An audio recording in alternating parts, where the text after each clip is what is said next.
Today, the site remains one of the most radioactive places on Earth. No, it's really not. Today we're going to be looking at a channel called Good Enough with terrifying thumbnails. Specifically, the largest nuclear disasters in history. Oh my.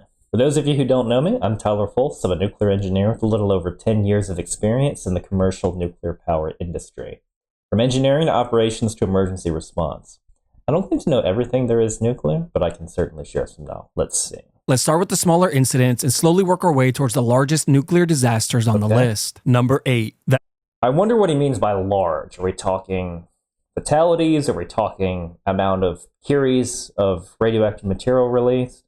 Let's see. SL-1 reactor explosion. On January 3rd, 1961, at the National Reactor Testing Station near Idaho Falls, Idaho, a deadly radioactive explosion occurred, killing 3 men. It all began at 9 p.m. What are these terrifying images? 3 military operators were on duty at the United States Army Experimental Nuclear Reactor, known as SL-1. When one of the men pulled out the reactor's central control rod, it caused the reactor to go from fully shut down to prompt critical. Okay, I mean, this far he used the term prompt critical instead of just critical, so far, so good as far as accuracy. You see, when the control rods are inserted into a nuclear reactor, they absorb the majority of neutrons, completely stopping the nuclear chain reaction. The more the rods are removed, the fewer neutrons are absorbed, and the rate of fission reaction increases, creating more and more energy. I guess you can think of the control rods as the gas pedal to the nuclear reactor. So when one of the men completely removed the central control rod, it caused the reactor to produce so much energy that the water inside of the reactor began to overheat and expand, venting radioactive steam from the top of the reactor vessel. A few moments later, the vessel violently exploded. One man was thrown into the air and impaled and pinned to the ceiling, while the other 2 men were fatally injured by the blast. Now, thankfully, the majority of the radiation from the explosion was contained inside of the building, which made cleaning up the disaster a lot easier. However, it still took about 14 months to fully decontaminate the area, with it takes a long time to decon something. all the radioactive material being buried deep underground nearby. As for the 3 men who tragically lost their lives, they were each placed in lead-lined caskets inside a metal vault and then encased in concrete. To this day, no one knows exactly why the control rod was removed from the reactor. However, the most common theory suggests that one of the men's wives was having an affair with his coworker, and instead of crying and begging him to stop like a real man, he simply pulled the control rod instead, successfully avoiding a potentially awkward conversation. What? That's ridiculous. I can understand that sort of thing distracting him and preventing him from following procedures and making an error. I mean, there's a reason why during any pre-job briefing at a nuclear power plant, you now mention if there's any external concerns that the team needs to be aware of. But no, I don't buy that. So as far as lessons learned from this accident, you can't do that anymore. First off, manually withdrawing control rods. I mean, rods are withdrawn manually, but it's done remotely. You're not physically there in in nuclear power plants today, not by hand as shown like that where you're standing directly above the reactor vessel. And now there are hard electrical and mechanical interlocks that prevent you from withdrawing control rods too much. In addition, core design is such that there's not enough reactivity in the reactor that you could possibly have something go prompt critical. You just simply can't accelerate a reactor that quickly. And you're not going to have the one control rod by itself take you to a condition where it's adding that much reactivity.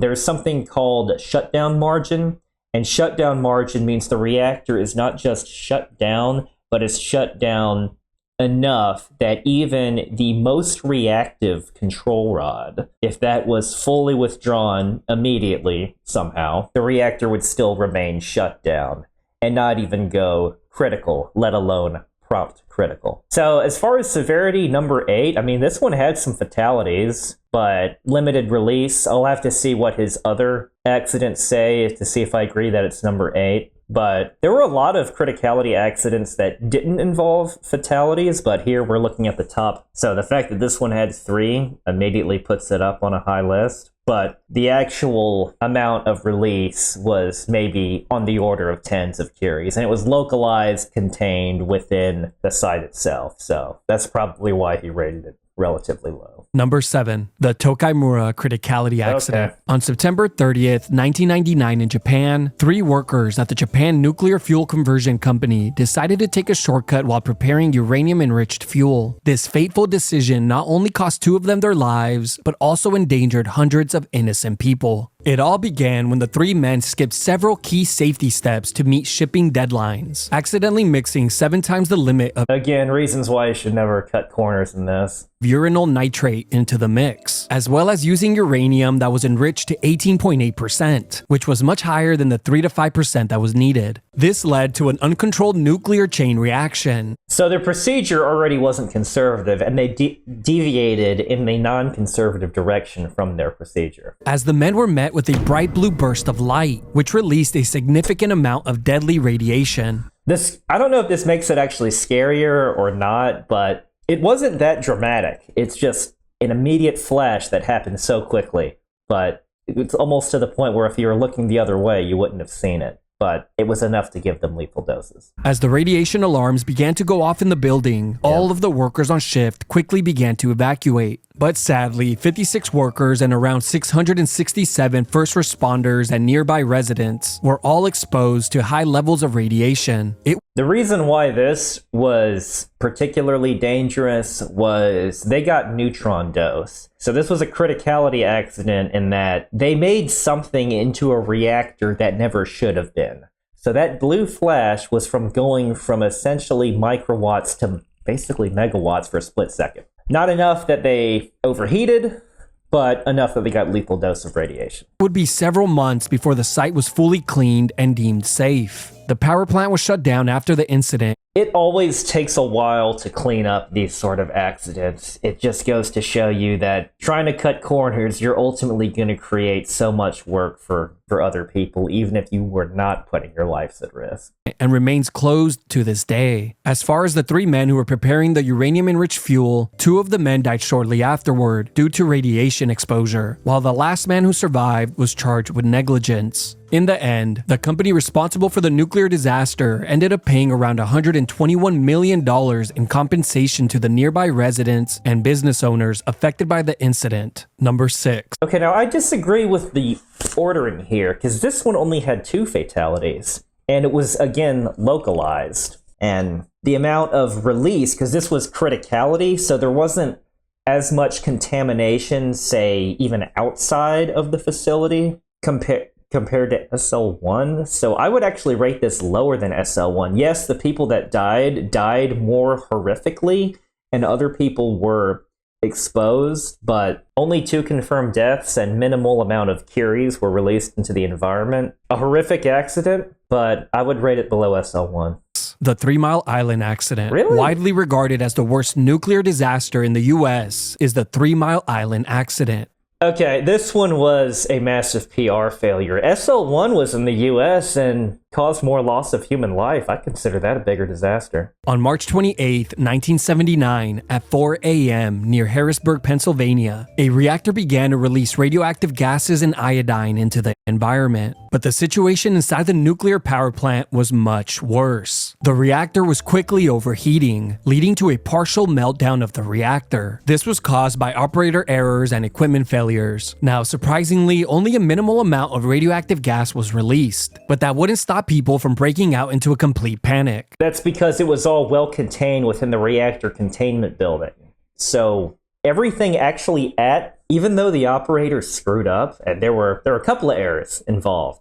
One, they didn't realize they had the leaking pressurizer relief valve that essentially put a hole in their pressurizer and was leaking, but it was leaking into the reactor containment building. It wasn't like leaking outside or anything like that.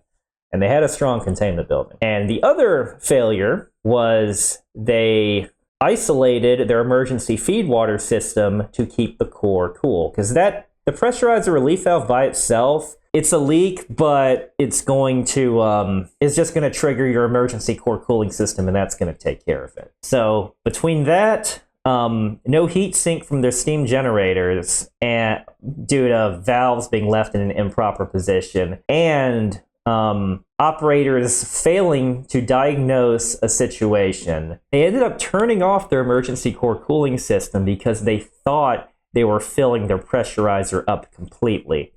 However, they weren't. Instead, they had a steam void in the pressurizer, so they thought their pressurizer was full of water when in reality it was not. So the core was exposed and not getting cooled, so the fuel overheated and caused fuel damage to the point where it started to melt. I guess when you're woken up in the middle of the night by police sirens and fire trucks instructing you to shut your windows and remain indoors, will do that to you. As people began to panic, they quickly rushed to their TVs to check the news. And since nuclear disasters were somewhat new, many terrifying theories began to spread. Yeah, that's people just did the PR failure ended up causing more damage than the actual accident. Like when they said that the nuclear core was burning so hot that it just might burn a hole through the entire Earth. So this accident happened 2 weeks after the infamous movie China Syndrome came out, and they had that bizarre theory that, come on, even if it could go that far, it's not hotter than the Earth's core. It's ridiculous. Which was both lazy and unoriginal, since they were just repeating the plot of the movie China Syndrome. So in a time of panic, naturally, people began to look at officials for guidance and reassurance. When I was on shift, while we were waiting essentially to take our requalification exams, we would watch movies like China Syndrome and Atomic Twister and laugh at how terrible they are. Thankfully, later that day, the vice president of the company that owned the power plant went on TV to answer questions. When asked what they were doing to solve the issue, he responded with, "I don't know why we need to tell you each and everything that we do," which of course is always a great way to put people at ease. This disaster would spark the anti-nuclear movement of the 1970s and 1980s, and would lead to massive reform in the way nuclear power plants would be built in the future. So a lot of good things actually did come out of it. So for one, the indication problem I was talking about in the pressurizer, not an issue anymore. There are new sensors installed within both the reactor vessel and the pressurizer that tells you exactly how much water is in there. So the indication problem isn't going to be an issue. There is now a new, I'm going to say regulatory body, because that's what they act like, known as the INPO, the Institute of Nuclear Power Operations. Officially, they're more of a consulting group, but their requirements are far stricter than that of the Nuclear Regulatory Commission. So overall, this made this, I'm going to argue, non-event, because the accident, the fuel damage was contained. About 15 Curies were released, so a little bit more than the localized SL1, but this was all in the form of a plume, so it got super diluted as opposed to, say, liquid or solid waste that can get isolated and create extra hazardous amounts. But there were no fatalities, no risk of increased cancer dose, and the amount of radioactive release was greater than the other two, so you could, by a little bit, so you could argue that logic, but I would argue that this one probably shouldn't even be on this list in the top 8, to be honest.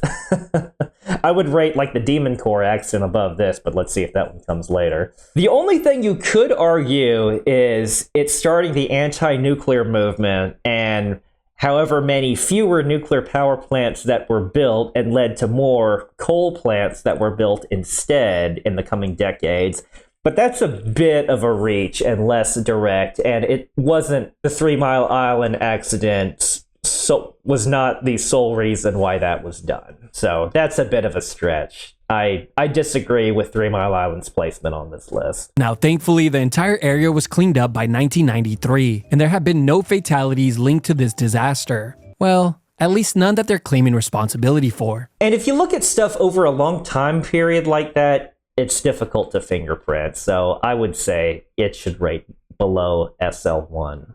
for sure. Number 5, the Windscale fire. Ooh, the okay. Windscale fire was the deadliest nuclear disaster in the UK's history. On October 10th, 1957, at the Windscale nuclear reactor facility in the UK, a dangerous and radioactive fire broke out due to a failure of the temperature control system, which caused the reactor's core to overheat and the uranium fuel cartridges to rupture. As the fire began to grow in size, the operating crew attempted to fight the fire, first by turning up the fans and running them at maximum speed, which only fed the flames and made the situation much worse. Literally. Then they tried pouring liquid carbon dioxide on the flame. So this reactor design was not unlike Chernobyl in that it used a graphite moderator. Now, it didn't have the same issues with control rods, but graphite has a tendency to catch on fire. And this was kind of a weird reactor design, because this was 1957, and this was the era of, yeah, let's go ahead and produce electricity, but let's also go ahead and make some plutonium for our nuclear weapons program.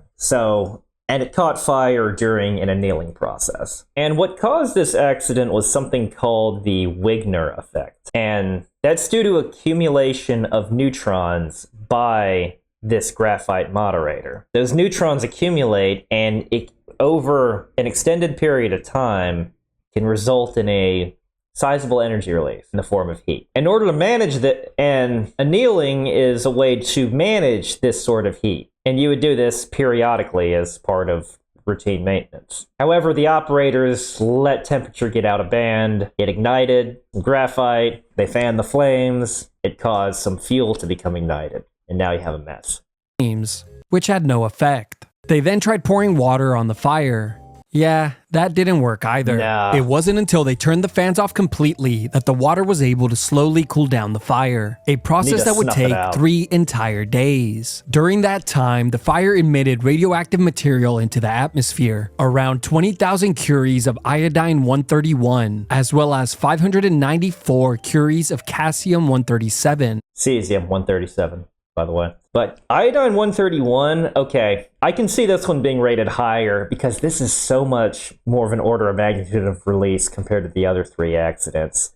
Iodine-131 is particularly nasty because it gets uptaken in the thyroid, can greatly increase risk of thyroid cancer. And 324,000 curies of xenon-133. The xenon number that's a bigger number, sounds scary, but xenon's a noble gas. It's not going to be absorbed or metabolized by a person. So the iodine and the cesium are the bigger hazards in this case.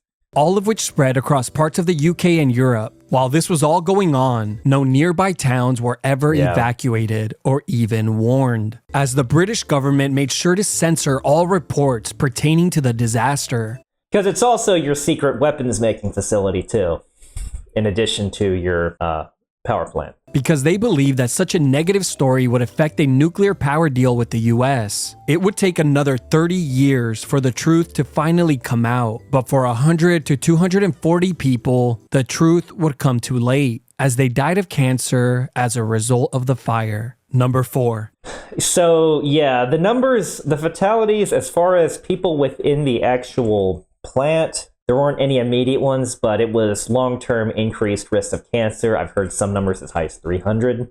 So this places this one well above the previous disasters that he mentioned, but as well as the total amount of radioactivity release. So thus far, I'm okay with where this one has been placed. The Kyshtym disaster. Ooh. The Kyshtym disaster would hold the title for the deadliest nuclear disaster in history. Well, at least for a few years. This is this one you could argue still is perhaps the most disgusting entry on the list, simply because of how terribly built the nuclear plant was, as it had been constructed as fast as humanly possible. Yeah. Another reason why it was so disgusting was the way that they dealt with the radioactive nuclear waste. You see, all nuclear waste was just dumped into the nearby river, which took it downstream past many villages.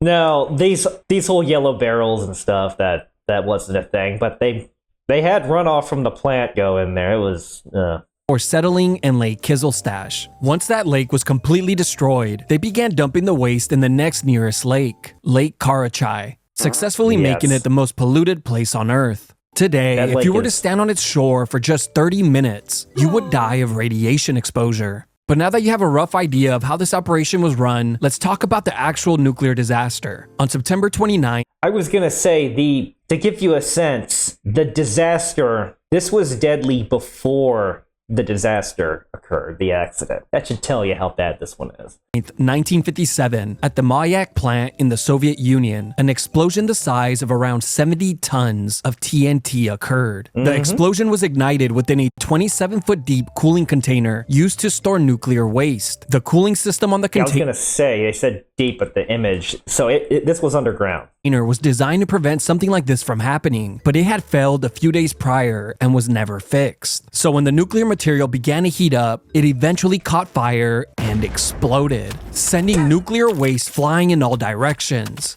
Including into the lake, the river, the water supply. It didn't look like green stuff, but it was nasty. including into the nearby city. The radioactive smoke from the fire would also travel northeast, crossing many villages, towns, and cities. And of course, like the nuclear Liquid disaster before, contamination was no worse. one was warned or evacuated. Because you guessed it, the government wanted to keep the nuclear disaster a secret. And Again, same time period. Let's also have this as a side project to make nuclear weapons, so it's a secret. since secrecy was a top priority, many locals died from radiation sickness, which only took a few days to kill. With bodies piling up, the cities That should give you a sense of how high the dose rate is. A lot of radiation sickness, some of it can take weeks, months to kill, but these people got extremely high doses, well above 10 sieverts. towns and villages were eventually evacuated. But get this, when the locals asked why they were being removed from their homes, they were told it was for no reason at all. And it wouldn't be until another 2 years later that the truth would finally be I mean, people were removed and resettled a lot in the Soviet Union, so... revealed. But sadly, by then, 270,000 people were estimated to have been affected by the radioactive contamination that was released from the disaster. So this one, significantly worse than Windscale. There have been at least 200 confirmed fatalities compared to Windscale's, which had kind of a range of 100 to 300 estimated. So, yeah, and several thousand potential. He said 270,000. Now that's affected, so some of it could just be higher than normal dose, not necessarily deadly. The amount of radioactivity released in this case was 2 million curies. So yeah, a lot more. And this was number 4. I'm not sure I can think of 3 that are worse. This was arguably worse than Chernobyl, but I'm sure Chernobyl's up there, but let's see. Number 3, the Santa Susana Field Laboratory disaster. Really? Okay, what's your argument? On July 13th, 1959, the worst nuclear disaster in American history took place. Now, the truly terrifying part is that if you were a local living in the area, you would have had no idea, as it was kept completely secret. And it wouldn't be until 20 years after There's a recurring theme with a lot of these, I've noticed. the disaster that the truth would finally be exposed. The Santa Susana Field Laboratory was operated by NASA, Boeing, and the US Department of Energy, and it is located only a few miles away from Los Angeles, California, a city with a population of around 3.8 million people. It all began on July 1959, when one of the experimental nuclear reactors began to overheat, so the operators quickly lowered the control rods into the core to stop the reaction. But So this was a sodium-cooled experimental reactor, technology that wasn't exactly known very well, and there was blocked coolant flow, partial meltdown, radioactive gases were released. didn't work. As pressure was quickly building, the operators were forced to release radioactive gases into the air to relieve the pressure. It's estimated that over 13,000 curies of iodine-131 and 2,600 curies of cesium-137 were released. The radioactive gas would then have traveled with the wind before settling onto the Earth. For perspective, I'm not sure where he got those numbers from. The number I'm familiar with, and it's readily available on Wikipedia, is 28 curies of noble gas. Which noble gas, I mean, yes, it's emitting radiation, but it's not going to be metabolized by the human body, so it's less of a health hazard compared to, say, iodine-131 or cesium-137. I mean, it's still bad to have a radioactive release, don't get the wrong idea, but I don't see why I don't know where he's getting that information from. the 3 Mile Island nuclear disaster released 17 curies of iodine-131 and no cesium. Now here's the terrifying part that will make your stomach turn. Iodine-131 has a half-life of 8 days, while cesium-137 has a half-life of 30 years. Yeah, the only confirmed I'm just not sure where he's getting it from. I mean, there's probably a bunch of sources that claim one thing or the other, but I remember throughout my training to get my SRO license, you go over every accident, and this one was only discussed noble gas and didn't even discuss exact quantities of cesium or iodine to the point where it probably wasn't that, to the point where it wasn't considered to be as much as even the 28 curies of noble gas. Now, if you can find a source that says those numbers, please let me know. But that would make this less severe than the Windscale accident. And since the disaster went unreported for 20 years, locals living in the area would have unknowingly been exposed to it, leading to many of them, including children, sadly seeing an increase in rare cancers. But it doesn't end there. It was later discovered that 4 out of the 10 nuclear reactors had previously had incidents. There was even a crew of 27 men that regularly burned radioactive sodium in pits, which obviously produced smoke that would travel long distances. Okay, so if he's adding up essentially not just an accident, but normal bad operations, then okay, but now we're getting into stuff that's difficult to quantify. Out of the 27 men who worked on that crew, 22 of them sadly died of cancers. There have been many documentaries made exposing this cover-up, like the one produced by MSNBC called In the Dark of the Valley, which will leave you feeling sick. Today, the plant remains closed, and the cleanup of the contamination is ongoing. Number 2. Okay, so this one is the only one that I'm really questioning it, because you're not just counting an accident, you're counting questionable operations, and it's the equivalent of, let's say, talking about a mining accident, but you're also including the deaths of people that worked in the mine from exposure to mercury or whatever. You're running into stuff that gets harder to track. So this one, if you're looking at the accident by itself, I'd rate it below Windscale. In fact, since it's noble gas, I'd rate it below SL1. Though even if you took those numbers at face value, that would put it far below Kyshtym. So I have no idea, even using those numbers from a source that I'm not aware of, I have no idea why he put it there. The Fukushima Daiichi disaster. Okay. The Fukushima Daiichi disaster was one of the worst nuclear disasters in history, and it couldn't have happened at a worse time. On March 11th, 2011, Japan was hit with multiple disasters, beginning with a 9.0 earthquake that violently shook the country. But this was just...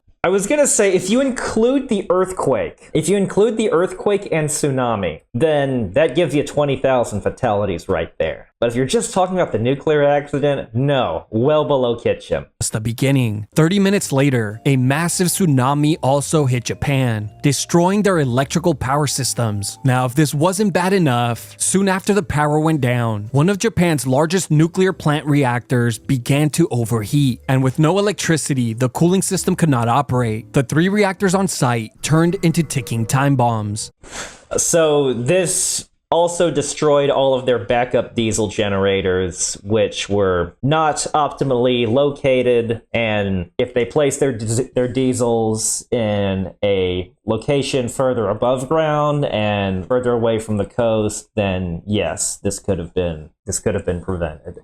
Now, early in my career in the US, the plant that I worked at, we put in a bunch of more emergency backup systems in response to the Fukushima event, so that we've learned from it. There are now additional backup generators, have some that can be placed on the roofs of buildings, and there's even remote operation centers that can bring in diesels, batteries, portable pumps, portable equipment by helicopter if necessary, if you're dealing with a similar event that destroys the entire surrounding area. But yes, this event was beyond design basis of the Fukushima reactors when they were originally constructed, but they could have still put their backup systems in a better location or put additional systems in place once reports were released that showed this vulnerability. The first reactor exploded the following day on March 12th, with the next reactor exploding on March 14th, then another on March 15th. The nuclear disaster was categorized as a level 7 on the International Nuclear Event Scale, the highest and most severe rating. So it was classified as the highest, but I don't agree with that, or mainly to say I don't necessarily agree with that classification philosophy. It was not as devastating in terms of human impact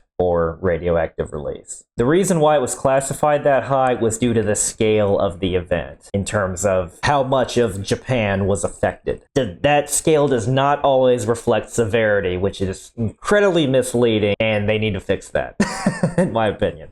So these explosions were not a criticality event. They were buildup of hydrogen gas from zircaloy in the fuel cladding interacting with water at high temperatures due to loss of cooling. That is not nearly as severe as a criticality explosion. Due to the vast amount of radioactive material released. Now, surprisingly, only one person died in direct connection to radiation exposure. So that begs the question, why'd you rate it this high on your list? But perhaps the bigger tragedy was the 165,000 people who were displaced due to the incident, as they were not allowed to return or were too scared to return home. Number 1. Okay, so why did you rate it this high then? One confirmed fatality. Potential fatalities, not many. I mean, you can argue that it could be hundreds based on the amount of increased stress on people's lives for doing a mass evacuation, which one of the first things that I was taught in emergency response school was ordering an evacuation is not always the most conservative thing to do, because odds are you're probably going to have somebody not make it due to being in a car accident or something like that. So an evacuation can cause a lot of stress on a large population. Now, a lot of radioactivity was released, upwards of 50 million curies over time, but a lot of it was liquid waste that can be treated and discharged. It was way less severe than the So not all curies are created equally, so it was less severe than the Kyshtym disaster, despite that one having only 2 million curies. But the Kyshtym disaster is worse. This one, I'd argue, is less severe than SL1. The Chernobyl disaster. Okay. I mean, we all saw this one coming. Sure. Chernobyl is easily the largest and deadliest nuclear disaster in history, and it's not even close. On April 26, 1986, I would actually argue Kyshtym is reasonably close, but I can still see how you can argue that Chernobyl is worse, because, well, you'll see.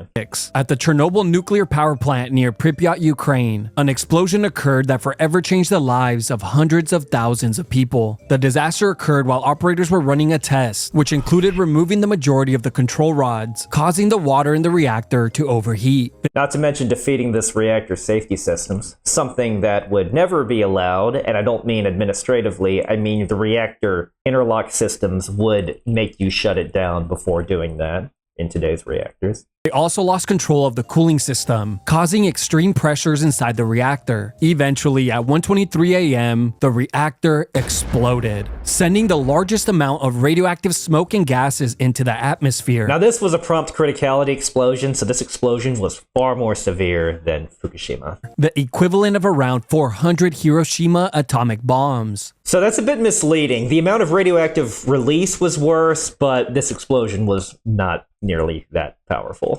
We're talking maybe a few tons of TNT. Hundreds of first responders were sent to the explosion site to fight the fire. Most showed up in basic gear as they were unaware of the radiation. And sadly, around 28 of those really first sad. responders died in the following days or weeks from radiation sickness. Now, some of the firefighters were familiar with the plant and were aware of the radiation risk. But seeing that the fire was spreading across The other reason why this was so bad is they really had no containment building. Another reason why Fukushima wasn't nearly as bad, 3 Mile Island that shouldn't even be on this list, isn't nearly as bad because the containment building contained all the energy that was within this thing.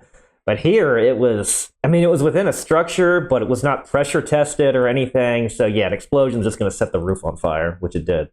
Roof and making its way to the rest of the nuclear reactors. They chose to enter the site anyway, knowing that it would more than likely cost them their lives. In the coming days, it would take Probably over didn't have a 600,000 people, including firefighters, plant workers, military personnel, and volunteers to extinguish the fire and clean up the site, an operation that took an entire Liquidators. 10 days. Today, the site remains one of the most radioactive places on Earth. No, it's really not. Now, there are areas within there, but this exclusion zone, no. Lake Karachay is way worse than Chernobyl. You can visit this. You can take tours of the Chernobyl exclusion zone, provided you get the appropriate permissions and briefings, and they'll tell you where the hotspots are. But there's a whole bunch of areas that you can safely visit, and there's only a handful of areas that are the most radioactive spots in the world. But it's Yeah, there's some people that still live in the exclusion zone. Plant and animal life has flourished. So, no. And for those of you that have never watched the show Chernobyl, well, I highly recommend you do. It really highlights all the brave and selfless people who stepped up to help. It does, but it's at best a mixed bag as far as scientific accuracy. Even when it was certain that it would cost them their lives. I don't want to dismiss the self-sacrifice and heroism of anyone. So Chernobyl, I don't actually have a problem with him rating it as number 1. I mean, you kind of all saw it coming. There were 31 confirmed fatalities. Potential ones from cancer range, I've heard the UN estimate is between 40 and 50. There are some, if you include people that haven't been born yet, and extrapolations, and assume every amount of radiation gives you an increased cancer risk. I'm including like every banana you eat, for instance. You can argue that's as high as 4,000. But the big one is the amount of radioactivity released. Yeah, 120 million curies, not to mention the overall impact on the nuclear industry. But how I would rate this, would rate these 8 accidents, he said, and I know this is a bit controversial, I would put Kyshtym above Chernobyl as number 1. Chernobyl would be second. Keep in mind, I would do this by number of confirmed fatalities, then number of potential fatalities, and then by radioisotopes released. So I'd put Kyshtym as number 1, because 200 confirmed and thousands more potentially. And Chernobyl would be second with 31 confirmed and another thousands more potentially, some of whom haven't been born yet. Then I would put SL1, the one he put at the bottom, because it had 3 confirmed. Followed by Tokai, which 2 confirmed. I'd put Windscale as 5th, with no confirmed, but reasonably confident about the 200 to 300 potential. When looking at stuff like cancer rates, it's difficult to fingerprint. Followed by Fukushima potential due to the evacuation. And 3 Mile Island doesn't belong in this video. And Santa Susana also doesn't belong in this video. So overall, this video was a mixed bag. Did a good job explaining some, including some of the lesser well-known ones like Windscale. But with its explanations of Fukushima and Santa Susana, I just no. Thanks so much for the recommendation, and thanks so much for watching. I'll see you next time.